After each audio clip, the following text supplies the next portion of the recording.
Let's bring in former executive director of Iranian Americans for Liberty, Bryan Leib, and Newsmax foreign policy analyst Walid Phares. Great to have you both here. Walid, I'm going to start with you here. As the focus turns to include Hezbollah, expanding into Lebanon, how does that change, or does it change the scope of what we're seeing in this war?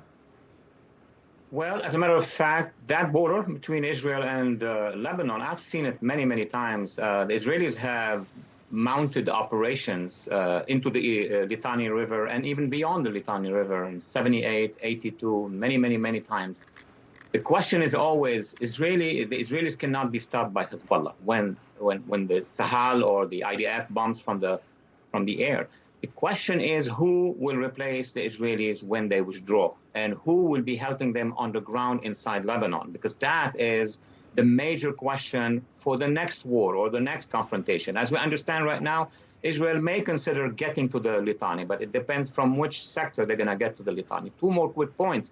Number one, we just learned that the Israelis communicated to the Christian and Druze villages and towns along that border that they are not being asked to evacuate, which means there will be a population friendly to Israel in that area. And number two, which is very important, there will be even some of the Shiites who will rise against Hezbollah with the Israelis. These are not yet in the international media, but any advance by Israel today in this round will be very different from the past. Yeah, the IDF saying they're going to do what they did in Gaza. Bryan, want to get your take on this? Yeah, listen, I think Dr. Phares is very correct. What's different this kind of go around, well, are a couple different things. One, you have leadership inside of Lebanon at the highest echelons on the political side that are pro-Israel for the most part and anti-Hezbollah. You do have different factions of the Druze and Christians that are on the border there that certainly are more pro-Israel than pro-Hezbollah. So there's a couple factors going in here, but the biggest thing in my mind would be the fact that the Hezbollah, or the Lebanon government is very openly anti-Hezbollah and potentially could be a real partner for peace with the Israelis.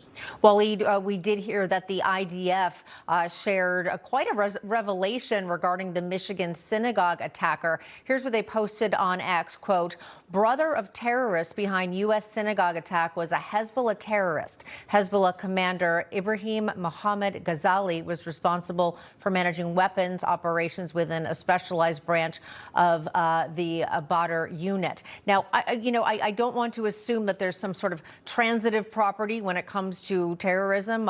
Someone's brother is a terrorist, therefore they are, but it certainly raises questions. Oh, absolutely. I mean, let's put all the legal aspect on the side, because we have a legal system. Anybody responsible for any violent action, should they be of any religion, any background, any ethnicity, they will have to go through the processing. But strategically speaking, we know now, after 20 years, that Hezbollah out of Lebanon, specifically the south and the southern suburb, have extended networks inside Africa, the Middle East, Venezuela, and now they're not in a good shape in Venezuela, and through the Mexico-American border they went in. But even before that, decades before that, they had cells in the United States, and they had also, in addition to the cells, network of militants who take to the streets, who harass other people. So when we engage with the Islamic regime in Iran and with Hezbollah in Lebanon, we have to expect that their arms, their long arms within the United States and elsewhere, so is the case in France and Britain, we will have to deal with. Yeah, they've made a lot of progress all over the world, Walid, as you put it. Also want to mention, over the weekend, Iran reported they killed Prime Minister Benjamin Netanyahu in an airstrike. Yes. That's not true. Okay, so we just wanted to lay out the facts there. A lot of misinformation. That was happening. fake news. Yes. All right. Bryan, Walid, got to leave it there. Thank you. Thank you.